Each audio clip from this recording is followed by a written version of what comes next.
Not a lot of people here, huh?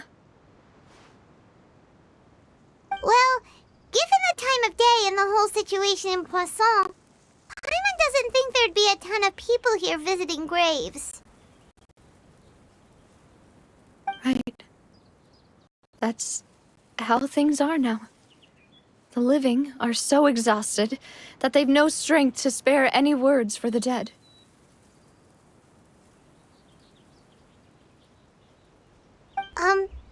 Navia?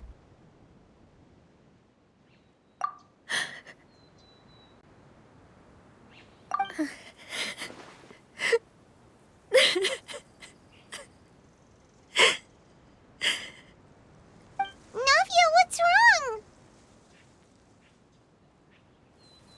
Sorry. I just... Malus and Silver... They won't ever come back here again. What should I do, Papa? Huh? What happened to them? Everyone agreed on the rescue plan, but still... I was the one who initiated it. They were helping evacuate the residents, but they couldn't leave in time. And they were caught in the seawater.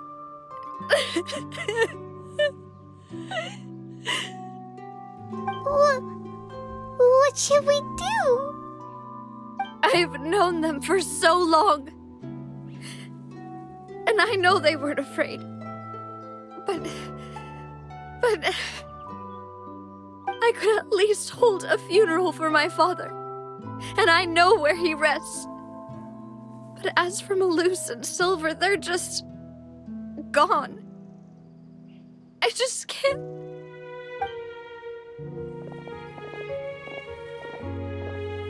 Everything looks so clean after it rains.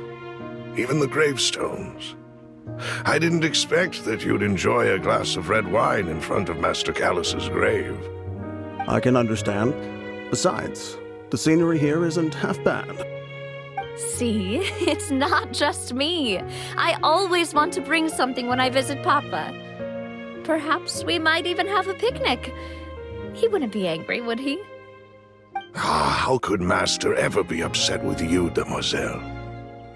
Yet the cemetery is the home of those who have passed, is it not? Everyone ends up here sooner or later, no matter who you are. Buying yourself a plot in advance, are you? No need yet. But when I do, I hope you'll let me be buried beside Master Callus, Demoiselle. Hey, stop joking around.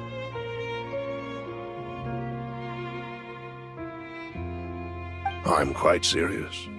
That way, it will save us both the trip to see each other whenever you visit your father's grave. That makes sense. In that case, could I be buried on his other side? After all, besides you, Demoiselle, the two of us could certainly be considered Master's closest companions, no? Personally, I believe we fill those shoes just fine. Why are you bringing this up all of a sudden? Seriously. All right. I'll remember your requests. But I'd really prefer not to talk about this stuff. And what do you mean by saving me a trip? I'd make the journey even if I had to visit you two somewhere else. I'd promised to let them rest in peace here. But here I am breaking that promise. I'm sorry for letting you see me in a mess like this. I don't usually cry, really. Paimon doesn't know how to help you feel better. But, well, she understands how you feel. I had always thought I could make my wishes come true. But now that I think about it, that never solely relied on me. Many things can only be accomplished with someone else's help. Malus and Silver have helped me so much. But by contrast, I could do nothing for them. I'm so sorry. You can spend as much time as you need here, Navia. We'll stay with you. Thank you. Right now, you don't know how much that means. By the way, you can have a look at this. It's a list of victims from the incident that took place here. Obena, Khan, Burnett, Giverny, Francine, Karina, Daisy Ray, Joinville, Julianne, Esson, as well as Malus and Silver. So, everyone else is safe. But still... It's okay. I know what you're thinking. And you're right. We lost Malus and Silver. But we were able to save more than we anticipated.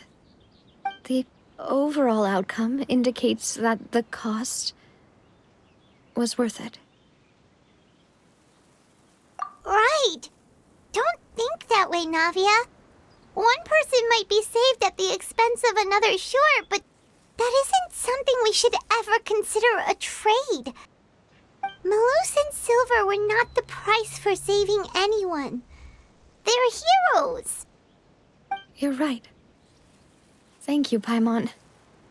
What you said just now was pretty amazing, actually. I'll remember your words. Oh, really? Seems you've become more eloquent in the time since we last met. The knave? What are you doing here? Is everything going well on your side? Yes, my people are carrying out the mission according to your request. All the residents of Poisson have been evacuated, and we're preparing to relocate them to higher ground. As for these supplies, we have everything taken care of. There is no need to worry. Thank you very much. Wait, do you two know each other? We just met recently. Right, Miss Navia? Usually, I would call this a coincidental encounter, but that doesn't quite fit this time. Besides, it never even crossed my mind that a Fatui Harbinger would come looking for me. Thanks to the Knave, Spina di Rosula received generous support from the Fatui, which allowed us to complete the rescue and evacuation work so quickly. Mutual aid is essential to fostering positive developments. We were already in the area, in any case, so it was nothing. That said, I must say that you're a lot sharper than you let on. I'm sure you understand what I mean. I apologize for all the ways in which I tested you previously. We've never worked with a Fatui before, and it's extremely important for us to know who we're working with. My subordinates have reported that Fatui soldiers have been observing water levels and taking head counts in various locations. I hear that they've also prepared a large amount of emergency supplies. I'm quite surprised. This is nothing to brag about, nor do I intend to. It is simply the way of powerful organizations to act forcefully, whether they are doing good or ill. You've witnessed that firsthand, in any case. As I've told this traveler before, I know of the prophecy, and I intend to prevent the impending disaster. Lending your organization a hand was a natural first step in accomplishing that. As such, do not be troubled by this token of our sincerity. Perhaps one day, you'll also be able to help me in the same way. Without your help, there would have been many more casualties. I won't forget your kindness. Furthermore, I sincerely regret what happened to Malus and Silver. I only wish that my people could have arrived a little earlier to prevent this from happening. Don't say that. You and your subordinates did everything you could. As Paimon said, Malus and Silver didn't choose to sacrifice themselves for any specific person. And they weren't the price paid for other salvation. They chose to become heroes themselves. I've never liked hearing people put it that way. It's like trying to relieve pain by saying some noble-sounding words. But right now, there's nothing more suitable. They really did become heroes. You're right. I'm sorry for your loss, Miss Navia.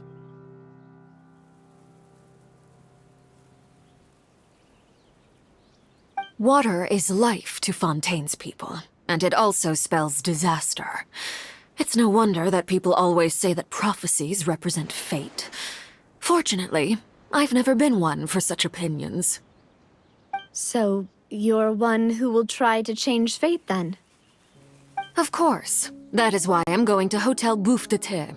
I still have some things to take care of, and the children need my attention. By the way, Traveler, Paimon, one more thing. Alright, then we'll just... Huh? This isn't right. Paimon thought you would ask us to walk with you for a moment so you could tell us something in private. That is a clever and useful conversation technique, which I do like to use when necessary. But there's no need today. It would not hurt to have Miss Navia listening in. Traveler, I'm sure you remember that I said we could work together when we had the chance. You and I both know that there may be issues with the Primordial Sea.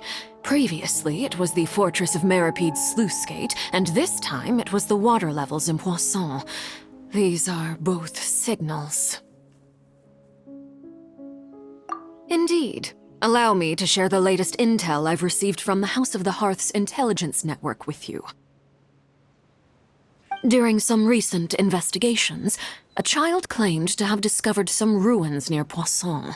The ruins date back to ancient times, and seem to be worth investigating in many ways. Judging by the dating of the ruins, they may be related to the prophecy and the coming crisis. The situation is becoming more urgent, so any pertinent information will prove extremely precious. My people initially came to prepare for ruin exploration.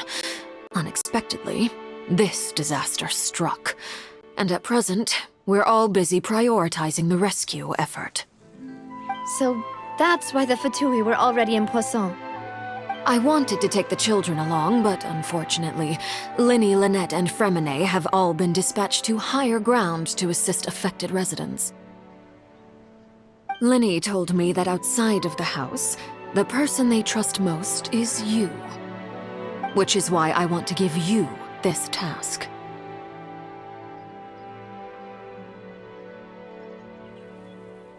The House of the Hearth's members see each other as family, but Linny, Lynette, and Fremine said that they also see you as such, even though you are not from the house. I'm sure you already understand how earnest they consider their friendship with you to be. Oh, that somehow makes Paimon feel kinda happy. The intel I just shared about the ruins could fetch a high price. But since the children consider you family, it's only natural that I freely share it with you. Got it! So all we gotta do is go to some ruins, right? We can handle that. Excuse me, but may I tag along? You wish to join, Miss Navia? But are you sure you're up to exploring some ruins? You need to rest. Well, I'm sad, yes. But I can't just go back and plop myself into a chair by the roadside and do nothing. There's no point in being depressed while we still have a disaster on our hands. As my father's successor, I must live up to the hopes he had in me. Besides, I'm also doing this for myself. I need something, a distraction. to keep my mind off Malus and Silver.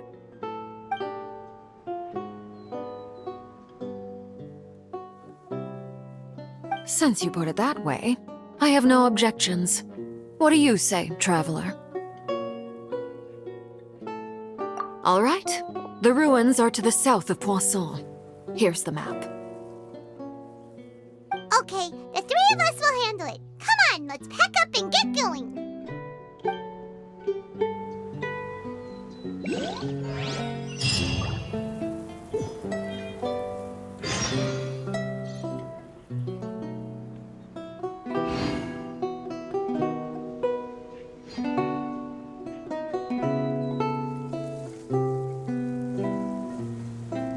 Water comes in many flavors to the discerning palate. Mondstadt's water is crisp and pure, while water from Liyue has an enduring aftertaste. In Inazuma, the water possesses a depth of flavor unlike any other. Sumeru's water, meanwhile, has a rich and complex flavor profile, but it must be savored patiently to fully appreciate it.